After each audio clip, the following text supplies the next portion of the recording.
Hermano, Dios les bendiga a todos. Amén. Amén. Creo firmemente que Dios va a hablar hoy a nuestros corazones. Amén. Amén.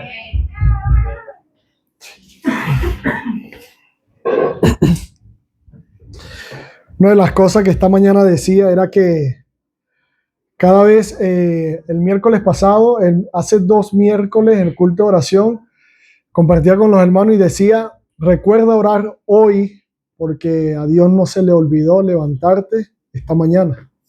De manera que cada uno de nosotros, cuando abrimos nuestros ojos, Dios está mostrando y manifestando su misericordia cada día. Amén. ¿Cuántas personas hoy no pudieron abrir los ojos, no pudieron ver la luz del sol?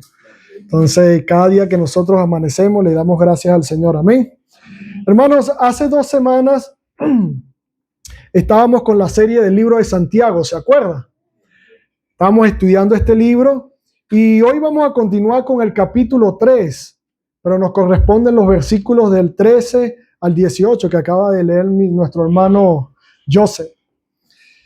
Recuerde usted, mi hermano, que en el capítulo 3 del libro de Santiago, Santiago está hablando con aquellos judíos que están huyendo de Palestina por causa de la persecución que estaban viviendo.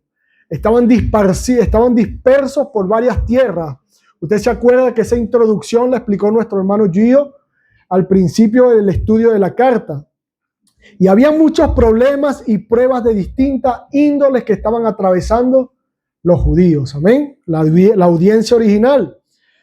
Pero algo que llama la atención es que Santiago empieza el capítulo 3, el versículo 1, empieza diciendo, hermanos, no os hagáis maestros muchos de vosotros. ¿Por qué? Porque recibirán mayor condenación. En otras palabras, Santiago está diciendo, cuidado con lo que están aspirando. Tengan cuidado. Ahora bien, Santiago nos viene hablando en los 2 capítulos anteriores acerca de mostrar nuestra fe a través de nuestra conducta. Nos viene hablando en los 2 capítulos anteriores. En el capítulo 1, del versículo 1 al 12, nos dice que debemos demostrar nuestra fe siendo de una sola alma. ¿Recuerda cuando se explicó eso? Nos viene hablando también de que debemos demostrar nuestra fe siendo sabios para entender la situación que estamos viviendo en el momento. Debemos mostrar también nuestra fe no haciendo distinción de personas en el capítulo 2. Debemos mostrar nuestra fe siendo hacedores de la palabra y no solamente oidores de la palabra. Nos viene hablando de lo que es la práctica de la fe cristiana. Y por último, debemos, en el capítulo 3, que hace 2 semanas, nuestro hermano Jesús Roa nos explicó acerca de una lengua peligrosa, ¿se recuerda? El capítulo 3, versículo 1 al 12. Entonces, ahora en este capítulo 3, del 1 al 12, nos va a decir Santiago de que debemos demostrar nuestra fe a través del autocontrol, el dominio propio y el autocontrol de la lengua. Y es un poco curioso porque Santiago nos viene hablando de la vida práctica del creyente, pero ahora él empieza el capítulo 3 diciendo hablándole a aquellas personas que anhelan cierta forma de ser maestro, este oficio a ser maestro. Y hace 2 semanas, como le dije hace rato, nuestro hermano Jesús Roa nos comentó acerca de que los judíos anhelaban la posición de maestros porque el ser maestro representaba ciertos privilegios para la época. Y para que usted pueda comprender un poco más por qué representaba ciertos privilegios el ser un maestro para la época, yo le voy a explicar un poco más acerca de este asunto para que usted pueda entender por qué Santiago les exhorta y le dice, cuidado con los que anhelan ser maestros porque recibirán mayor condenación. ¿Por qué representaban ciertos privilegios? Santiago, como buen judío, él conocía muy bien los privilegios de ser un maestro de aquella época. No cualquiera podía ser un maestro. Escuche bien, no cualquiera podía ser un maestro. El que era maestro de la ley era respetado por la cultura judía. Ser maestro de la ley era respetado por la cultura judía. Es más, se esperaba de un maestro de la ley que el maestro de la ley conociera perfectamente la ley, no de manera parcial, sino de forma total. Tenía que ser un conocedor profundo de la ley. Y estos maestros de la ley, a lo largo de la historia del pueblo de Israel, se convertían en escribas. Generalmente el trabajo de un escriba está asociado con el trabajo de un maestro de la ley. ¿Cuál era el trabajo del escriba? Copiar, ¿verdad? Copiar las escrituras del Antiguo Testamento con el objetivo de preservar el texto. Ese era el objetivo. De manera que en los tiempos de Jesús, los escribas eran conocedores profundos de la ley, hermanos, y por ende maestros de las mismas. A tal punto, eran tan conocedores, hermanos, eran tan conocedores que muchos de ellos, con el conocimiento que tenían, se sentían con la autoridad de decir ciertos comentarios acerca de la ley, por el conocimiento que tenían. Y esos comentarios fueron tan respetados en la cultura judía, fueron tan respetados en los tiempos de Jesús, que muchas personas conocían más los comentarios acerca de la ley que la ley misma. Es por ello la exhortación de Jesús en el libro de Marcos, capítulo 7, cuando Jesús le dice: ustedes honran más la tradición de los hombres que los mandamientos de Dios. Porque el pueblo conocía más los comentarios. ¿Usted se acuerda en Mateo capítulo 15 cuando dice aquel mandamiento que dice, pues Jesús le dice a los escribas y a los fariseos: está escrito, honrarás a padre y a madre, y cualquiera que maldiga a padre y madre muere irremisiblemente. Pero ustedes dicen que cualquiera que le diga a su padre o a su madre: mi ofrenda es a Jehová, todo aquello con que pudiera ayudarte, así vosotros invalidáis el mandamiento de Dios por vuestra tradición. Y era que la gente respetaba más los comentarios que la misma ley. Vea la importancia que infundía un maestro en la época. Y esa es la exhortación de Jesús. Tanto peso tenía la tradición de los hombres, y esto se debía al respeto que infundían los maestros de la ley en la cultura judía. Ahora, en el contexto de la carta, Santiago le escribe a judíos. Pero ahora estos son judíos que han creído en el evangelio de Jesucristo. Pues como judíos, ellos sabían la autoridad y el respeto de un maestro. Pero en este caso, un maestro del evangelio de Cristo. No cualquiera podía ser un maestro del evangelio de Jesucristo, así como no cualquiera podía ser un maestro de la ley. Tenía que conocer, tenía que ser un amplio conocedor de las palabras de Jesús. Por eso la exhortación en el versículo 1, cuidado con lo que anhelan. Deben de ser conocedores de la palabra de Jesús. Ahora, el problema aquí no está en ser un maestro de la palabra de Dios. Santiago no está diciendo, mira, no anheles de ser un maestro de la palabra de Dios, o es malo ser un maestro de la palabra de Dios. Santiago no está queriendo decir eso. El problema aquí es que todo aquel que se hace maestro de la palabra de Dios tiene escuche bien, tiene la gran responsabilidad de saber, de entender lo que está enseñando a otros. Pero no solo con sus palabras, no solo lo que usted está diciendo, sino que debe existir una congruencia entre lo que habla y lo que vive. Por eso Santiago les dice, cuidado, porque recibirán mayor condenación, cuidado. En otras palabras, es por eso que en el versículo 13, que nos corresponde hoy, Santiago empieza diciendo, ¿quién es sabio y entendido entre vosotros? ¿Quién es sabio y entendido? Muestre por la buena conducta sus obras en sabia mansedumbre. Muestra por tu conducta. En otras palabras, ¿quién de ustedes se cree maestro? ¿Quién es tan sabio en la Escritura? ¿Quién? Bueno, muéstralo. Muéstralo por tu conducta, tus obras en sabia mansedumbre. Ahora, ¿por qué Santiago les dice esto en el versículo 13? ¿Por qué Santiago les dice esto? Porque habían muchos que hablaban de Cristo en la época. Lo poco que habían aprendido lo estaban hablando, lo estaban enseñando.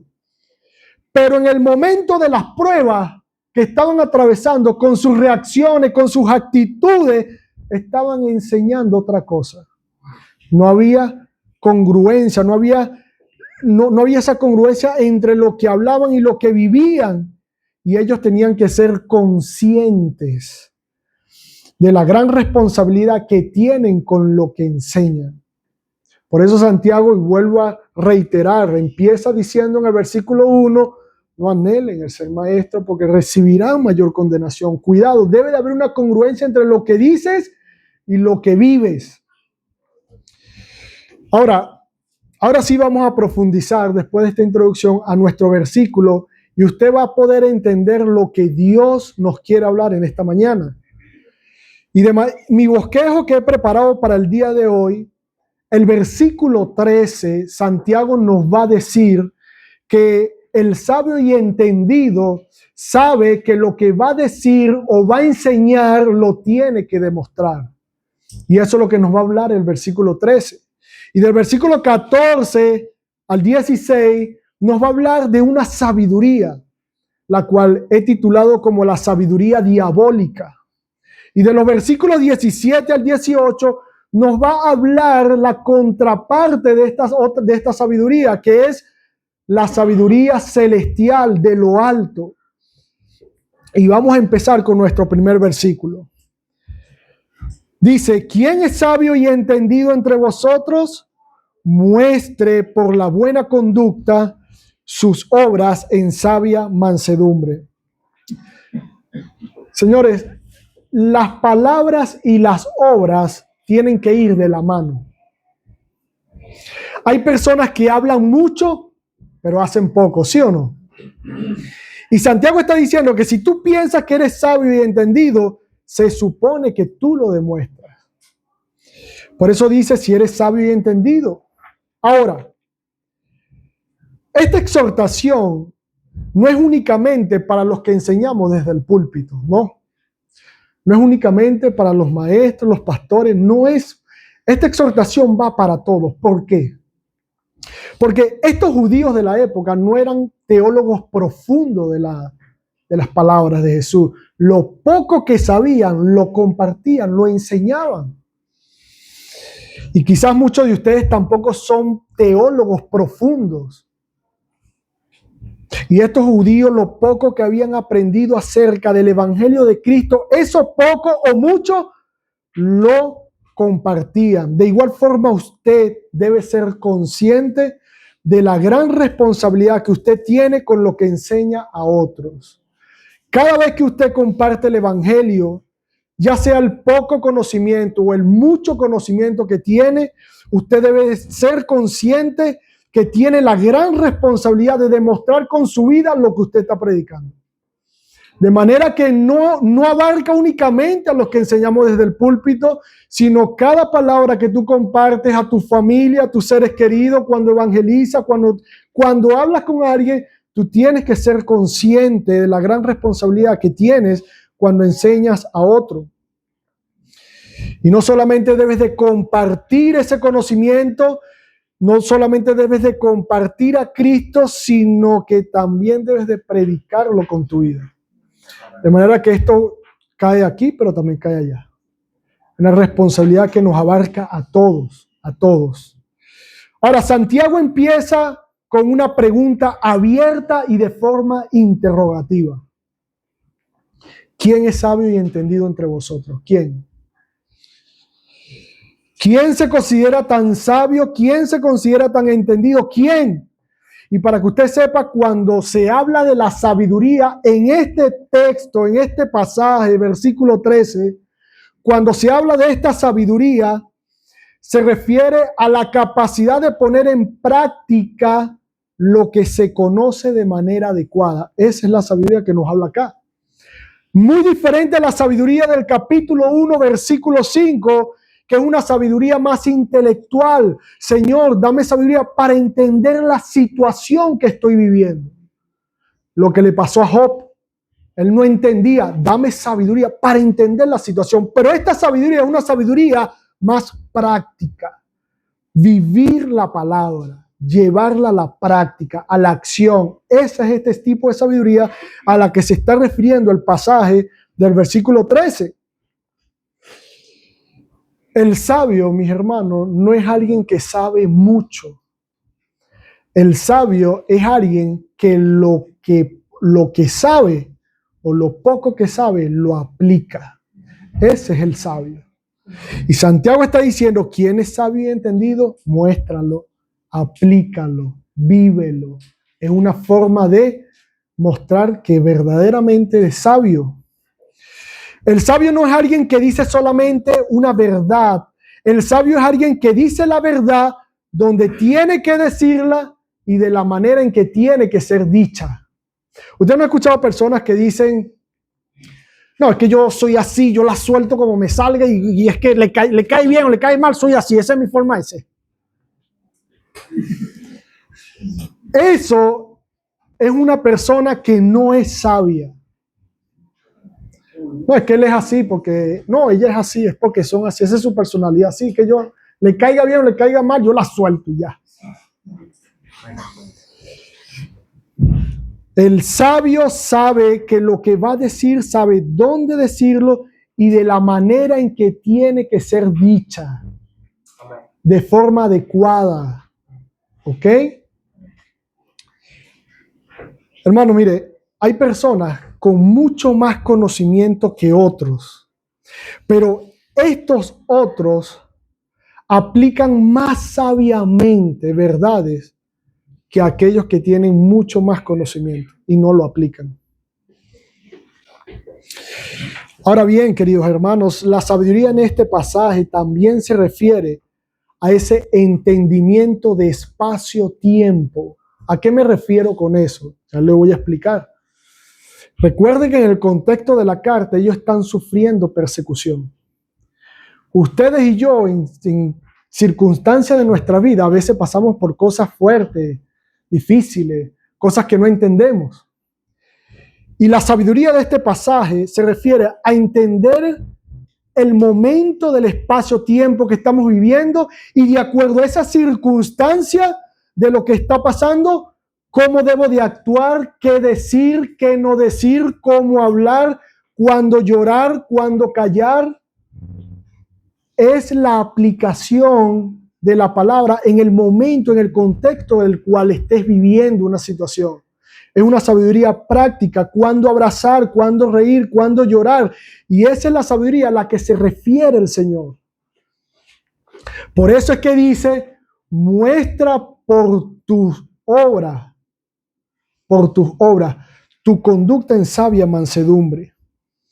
Y esta sabiduría está relacionada, vea esto, está relacionada con la mansedumbre. ¿Y qué significa la palabra mansedumbre? Esta persona debe de aplicar verdades mansamente. Pero aquí viene lo bueno, hermano. Aquí viene lo bueno para que usted pueda entender lo que realmente Dios nos quiere hablar en el versículo 13. Investigando un poco acerca de esta palabra, mansedumbre. La palabra mansedumbre en el griego viene de la palabra prao o prautes. Grabe eso, prao o prautes. ¿Y por qué le tengo que explicar esto? Para que usted pueda entender lo que nos quiere decir Dios con el versículo 13. Y esta palabra prao o prautes no tiene connotación de debilidad. El Nuevo Testamento, y téngame paciencia porque tengo que explicarle esto para poder llegar al punto.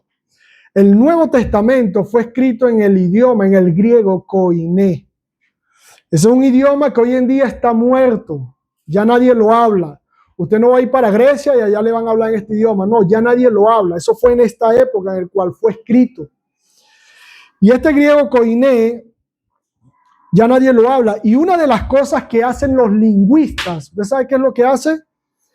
Ellos van al texto, ellos buscan el texto de la época y buscan las palabras, pero también buscan el contexto en el cual fueron dichos esas palabras, para poder entender lo que Santiago está hablando con esto.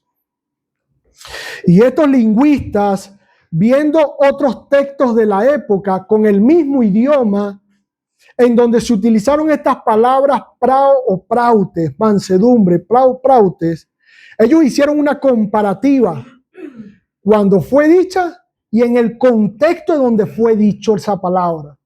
Y ellos se dieron cuenta, llegaron a la conclusión que para aquella época se utilizaba cuando un amo domaba un caballo, un potro salvaje, lo doblegaba, lo vencía, lo amansaba, al punto que ese caballo fuerte, salvaje, era doblegado, era amansado y por fin era útil para su amo. En ese contexto era utilizada la palabra manso, mansedumbre. De manera que la palabra manso a la cual se refiere la Biblia no es otra cosa sino poder bajo control. Eso es mansedumbre. Poder, caballo fuerte, indomable. Poder, pero bajo control. Del mismo modo, cuando nosotros como creyentes ejercemos nuestra mansedumbre, estamos sometiéndonos al dominio del Dios en quien decimos creer. Eso es ser manso. Ahora, ¿cómo muestra usted la mansedumbre? Le voy a poner un ejemplo. Hay momentos en donde, sea la circunstancia que nos toque vivir, estamos molestos por algo que pasó. Queremos desahogarnos, insultar a esa persona, defenderlo o hasta en algunos casos hasta golpearlo. Y estamos allí con esa rabia, esa fuerza, ¿no? Esa fuerza de responder, de descobrártela. Tú tienes ese ímpetu que quieres responder, pero en el momento que tú estás con esa lucha, viene una palabra a tu vida y la Biblia dice: si mi hermano pecare, lo perdonaré hasta 7 veces, más os digo, hasta 70 veces 7. Respiro. En ese momento, tú estás ejerciendo la mansedumbre. Porque tú quieres responder, es que todo nos pasa, quieres responder, pero de una forma a la Biblia, te viene la palabra de Dios, tu amo. Entonces, poder bajo control. Cada vez que usted haga eso, usted está ejerciendo la mansedumbre. Aprenda eso. En pocas palabras, el concepto de mansedumbre, la cual hace mención Santiago, se refiere a poder bajo control. Ahora, ¿quién es el mayor ejemplo de alguien que tiene potencia bajo control? Nuestro Señor Jesucristo. A Él lo ofendieron, lo menospreciaron y Él no reaccionaba de la misma forma. Lo odiaron, lo incitaron a reaccionar con violencia y Él nunca dijo: Señor, envía 12 legiones de ángeles para que acabe a todos mis verdugos. Él no hizo eso.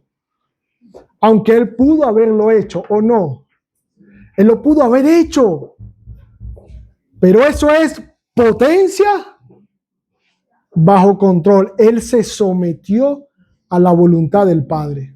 El mayor ejemplo de mansedumbre. Ahora, vamos a un ejemplo más cercano, más humano, más real a nosotros. Porque Cristo es 100% Dios y hombre. Pero vamos a uno que se parece más a nosotros, Moisés. Moisés fue una persona que dice la Biblia que cuando se levantó Coré, Datán y Abirán contra su liderazgo, dice que quisieron derrocarlo. ¿Y qué hizo Moisés? Se postró y adoró. Vea, se postró y adoró. Poder bajo control. Poder bajo control. Él no actuó con violencia. Moisés no actuó con violencia. Voy a defender mi liderazgo, mi sacerdocio. No lo hizo. Se postró y como consecuencia Dios peleó por él a tal punto que abrió la tierra y se tragó a toda la familia de Coré y a todos los que lo seguían. Potencia bajo control. Él no actuó con violencia, sino que se sometió, Moisés, al dominio de su Señor.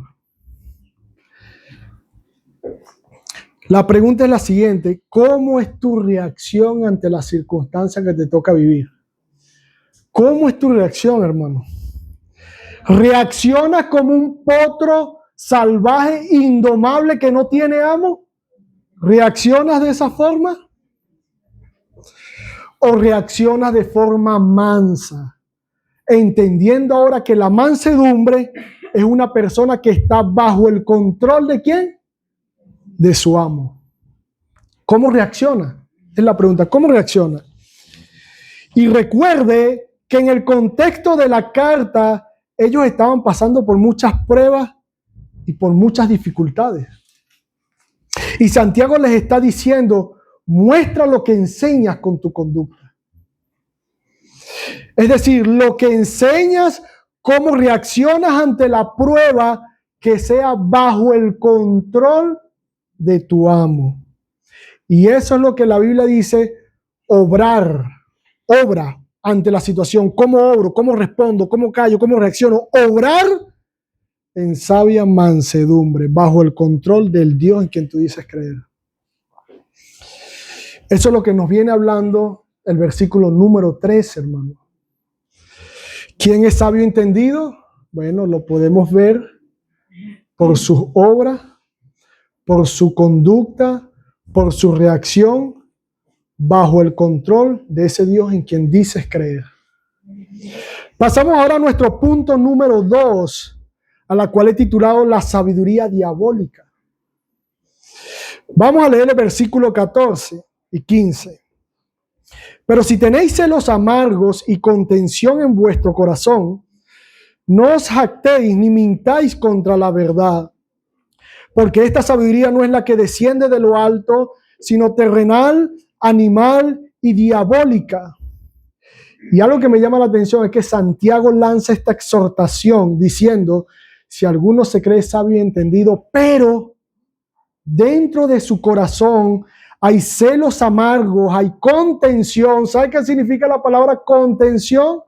Contención significa una persona que no admite consejos, una persona que busca siempre la confrontación, la discusión verbal. Por más que tú quieras exhortarle, aconsejarle, animarle, darle un buen consejo, ayudarlo, él siempre tiene argumentos para contener eso que tú quieres ayudar. Él busca siempre la confrontación, discusión. Eso es una persona que tiene contención. Busca el desacuerdo, el conflicto siempre. Y Santiago dice que esa sabiduría no proviene de Dios. Ahora, yo cuando estaba leyendo este pasaje, yo decía, bueno, Señor, ¿y cuál es la relación que hay entre un corazón contencioso, lleno de amargura, de celos, envidia? ¿Cuál es la relación entre eso y la sabiduría? O sea, ¿en qué se relaciona? No lo entiendo. Pero orando e investigando un poco, Santiago se está refiriendo acá, mis hermanos, a un tipo de sabiduría que no proviene de Dios. Y usted lo va a entender ahorita que se lo voy a explicar. Y esta sabiduría tiene como características que es terrenal, animal y diabólica. Santiago reconoce que existe esta clase de sabiduría y es muy diferente a la sabiduría del Señor. Santiago lo reconoce. Esta sabiduría terrenal tiene otra motivación y ya usted va a comprender la relación que hay entre un corazón contaminado y la sabiduría diabólica. Tiene otros principios, esta sabiduría tiene otros principios, otra motivación. La fuente de esta sabiduría diabólica, la fuente, la raíz de esta sabiduría diabólica, dice que son los celos, la envidia, la contención, la mentira, la amargura, a diferencia de la fuente de la sabiduría que proviene de lo alto, que es desde el amor, la misericordia, la ternura, esta sabiduría terrenal, animal, diabólica, tiene otros resultados. Y déjeme decirle algo, hermanos. Un corazón lleno de envidia, lleno de celos, de amargura, de odio, resentimiento, rencor. Esos son motores capaces de hacer grandes proezas. Así como el amor hace grandes proezas, un corazón con estas características también lo hace. Le voy a poner un ejemplo. Hay personas, hay padres que le dicen a sus hijos: tú no sirves para nada, tú vas a ser un fracasado. Y le dicen un poco de cosas que marcan la vida del niño. Puede suceder dos cosas con este niño. Uno, se lo cree y es un fracasado. O número dos, voy a estudiar, voy a salir adelante, le voy a demostrar a mis padres que están equivocados, que yo sí puedo salir adelante, y estudia y saca las mejores notas, es el mejor de todo su colegio. Y cuando tiene su título, se enfrenta a sus padres y le dice: mira, aquí está, me gradué. Tú no decías que yo iba a ser un fracasado, pues te equivocaste, y se lo restrega en la cara. Pregunto, ¿hay un logro? Sí lo hay, sí lo hay. ¿El motor que impulsó ese logro es el correcto? No. ¿Por qué? Porque nace de un corazón lleno de rencor. Y esa es la relación entre... Por eso Santiago le dice: si alguno se cree sabio y entendido, pero vea cómo el Espíritu Santo es tan sabio. Bueno, obvio, es Dios. Pero vea cómo el Espíritu Santo, y Santiago no conoce el corazón de la audiencia, pero lanza esta exhortación.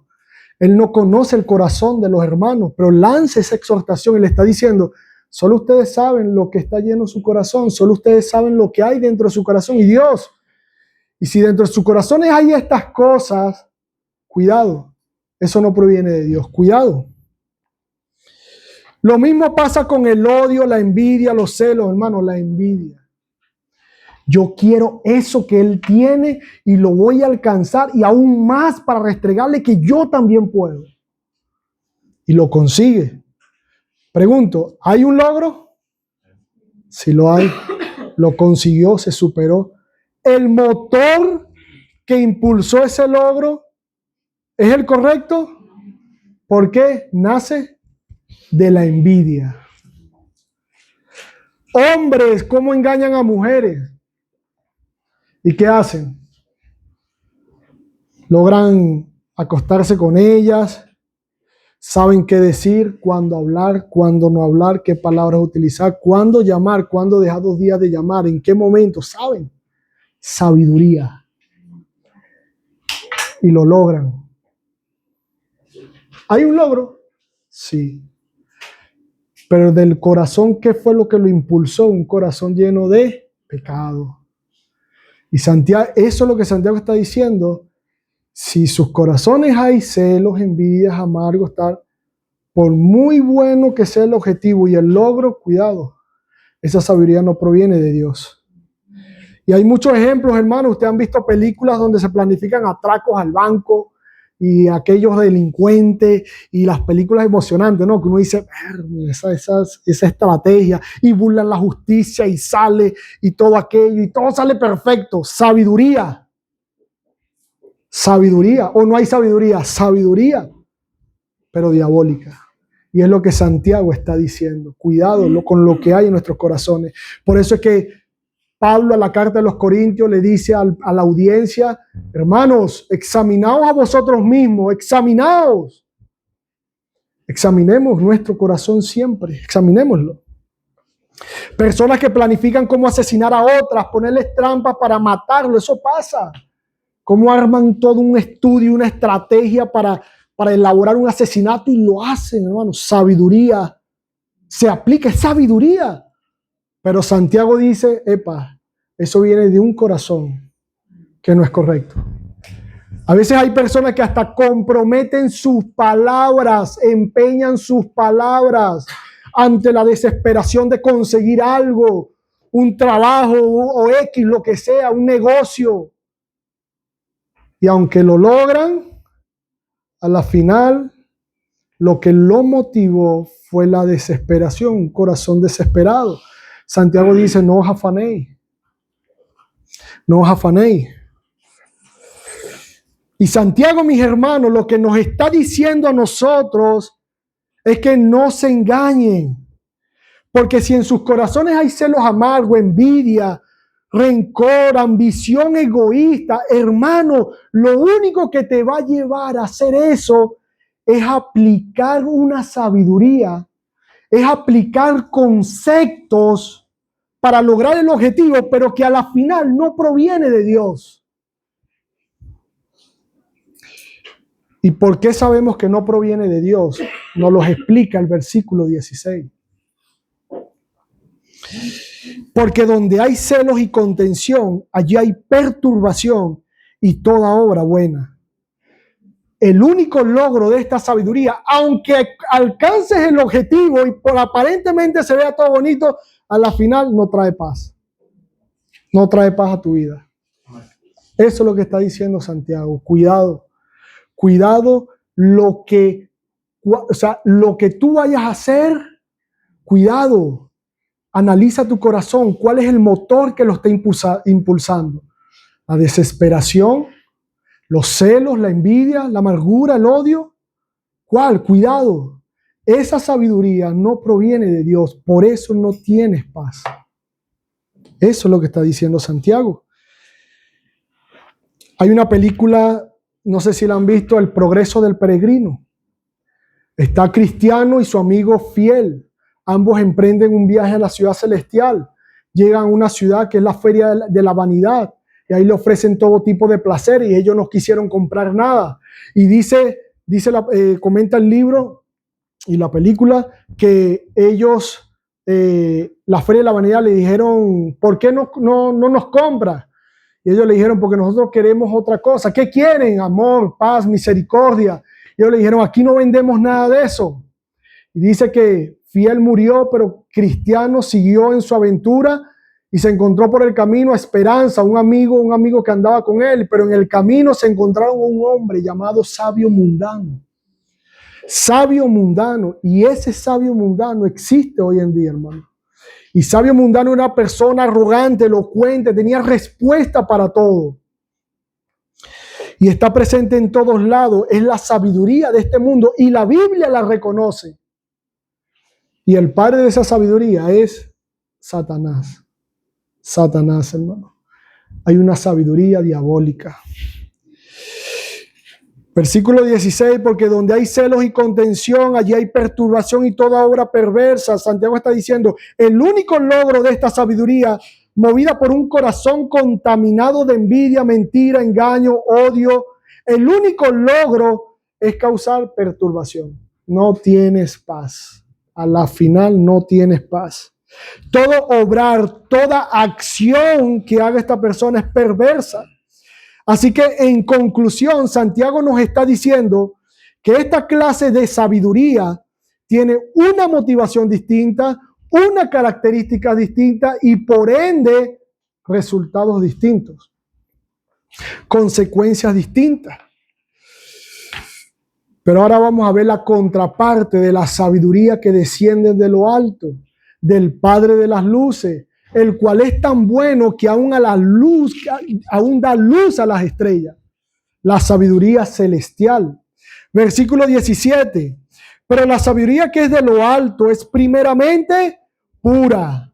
¿Qué quiere decir pura? Es decir, no hace lo malo, hermano. Es santa. Es santa. Después pacífica, trae paz a tu vida. Es pacífica. Ahora, esta sabiduría celestial no quiere decir que no te traiga problemas con el mundo. Te va a traer problemas con el mundo. Te va a traer muchos problemas. Pero en medio de todos esos problemas, Dios te da paz entre los hermanos, entre los tuyos y con Él. Esta sabiduría es amable, es benigna, es decir, siempre hace lo bueno, lo correcto, llena de misericordia, se compadece con los que sufren, tratan a los demás de la misma manera. Esta es la sabiduría que desciende de lo alto. La otra sabiduría no, es diabólica. Ella nace de un corazón egoísta. Esta nace de un corazón amable, apacible, misericordioso, pacífico, sin incertidumbre ni hipocresía. Hay verdad. Son verdaderos creyentes. Hay verdad. Versículo 18 dice lo siguiente: y el fruto de justicia se siembra en paz para aquellos que hacen la paz. La consecuencia de toda esta sabiduría, de versículo 17 al 18, es una vida de paz. Eso es lo que está diciendo el texto, es una vida de paz. Hermano, si tienes años de ser creyente y eres una persona que no tienes paz con los de a tu alrededor, o siempre andas metido en conflictos, que tu estilo de vida deja mucho que decir y pareciera que no eres creyente, pero tú sabes que sí eres creyente. Tú sí sabes que eres creyente. Tu problema, hermano, es que no has madurado. No has madurado. Y esa es la madurez que nos habla el capítulo 1 cuando se estudió en su momento de llegar a la perfección, la madurez espiritual para saber hablar, tomar decisiones, poner en práctica ante las circunstancias la sabiduría que viene de Dios. No has madurado. Y no vas a madurar hasta que tomes la decisión de hacerlo. No vas a madurar hasta que tomes la decisión de sustituir ese estilo de vida que llevas hasta ahorita y te pongas a vivir con el estilo de vida que Jesús propone. Y el madurar en la fe cristiana, hermanos, no es un día que usted vino al culto, escuchó una música espectacular y usted ya salió de aquí maduro. Eso no es madurar. Madurar, hermano, es un proceso. Pero cuando tú comienzas ese proceso, estás en la fase para madurar. Y en el momento que tomes la decisión de madurar, yo quiero aprender, quiero madurar, quiero aplicar estas verdades a mi vida. Señor, ayúdame. Eso no quiere decir que en ese momento ya tú eres maduro. No, es un proceso, hermano, es un proceso, pero es un proceso que comienza, donde comienza el cambio. De esa forma comenzarás a sembrar en paz y cosecharás paz, porque es lo que el Señor nos ha prometido y es lo que nos dice el versículo 18. Si en tu hogar ahorita hay problemas, es porque lo que se está sembrando no es paz, es otra cosa. Hay un dicho que dice: el que siembra viento cosecha tempestades. Este tipo de sabiduría, hermano, trae buenos frutos cuando es ejercitada. En cambio, el otro trae perturbación y toda obra perversa. Así que, terminando ya, hermanos, si alguno dice que tiene esta sabiduría, tu vida tiene que demostrarla. De manera que Santiago nos está diciendo que si tú y yo, al escuchar este mensaje, nos damos cuenta que no tenemos la suficiente sabiduría. Ojo, tenemos, porque usted tiene el Espíritu Santo y yo también lo tengo. Tenemos sabiduría. Pero si no tienes lo suficiente, es lo que Santiago nos dice en el capítulo 1, versículo 5, pídala a Dios, el cual dará abundantemente. Pero pida con fe, no dudando. Pídala porque esa es la voluntad de Dios. Hermanos,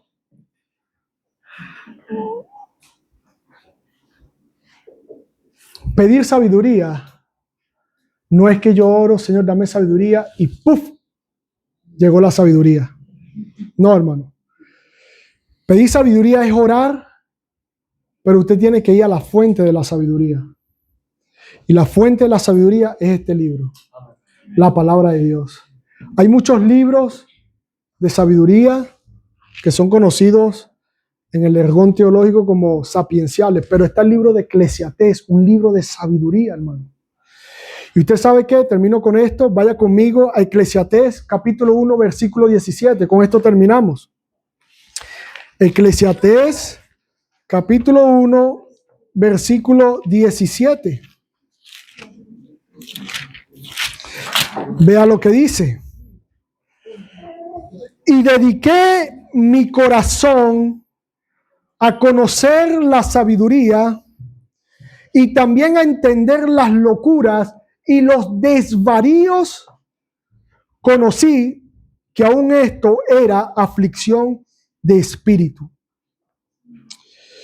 Hermano, lo increíble del libro de Eclesiastés o el predicador es que él con este libro, el predicador lo que nos quiere decir es una cosa. Él vivió una vida sin límites. Él hizo todo lo que usted pueda imaginar. Hay cosas que usted y yo no vamos a hacer nunca. ¿Sabe por qué? Porque no podemos. Pero este hombre lo vivió todo. Todo, hermano, todo. Y este hombre responde a la pregunta más grande de todas. ¿Cuál es el motivo de la vida? ¿Cuál es el motivo de la vida? Y él dice que si usted reconoce que hay solo una vida, hay solo un camino, lo que usted vivió ya lo vivió, lo que ya pasó, no hay una segunda vuelta, ya usted lo vio. Si tú te planteas de esa forma, el predicador lo que está diciendo, mira, yo ya viví, no es necesario que tú pases por cosas para que puedas entender que no debes de hacerla. Y el motivo de la vida, ¿cuál es el motivo de la vida? Él lo resume con una sola frase. En el último versículo él dice, el fin de todo el discurso es este: teme a Dios y guarda sus mandamientos, porque eso es todo del hombre. Y ese es un libro de sabiduría, hermano, para nosotros poder aprender y aplicarlo a nuestras vidas. Entonces ya usted puede entender que en el versículo 13 nos está diciendo lo que es ser sabio, es poner y llevar a la práctica lo poco que sabe, ¿ok?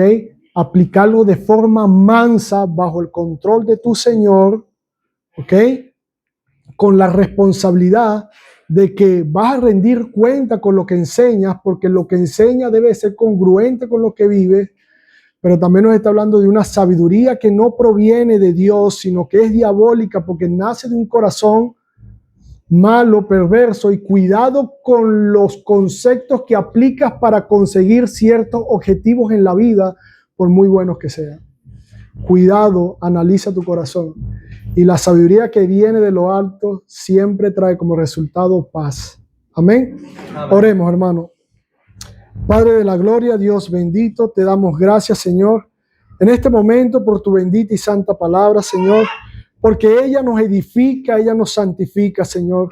Se cumple la escritura cuando dice, santifícalos en tu verdad, tu palabra es la verdad. Y yo sé, Señor, que cada vez que tu palabra es expuesta, habla a los corazones de cada uno de los hermanos, habla a mi corazón, Señor, habla en cada necesidad y área de sus vidas. Yo sé, Dios mío, que tú traes recuerdos a sus mentes, traes momentos, Señor, en donde ellos han flaqueado, Señor, y eres tú edificando su vida para que puedan, Señor, aplicar estas verdades y no cometer errores en su vida, Señor. Gracias porque allí se cumple la escritura que tu palabra nos santifica, Señor. Dios mío, ayúdanos y guárdanos a cada uno de los que estamos aquí y ayúdanos a perseverar en este camino, Señor. En el nombre de Cristo Jesús oramos, Señor. Amén, amén y amén.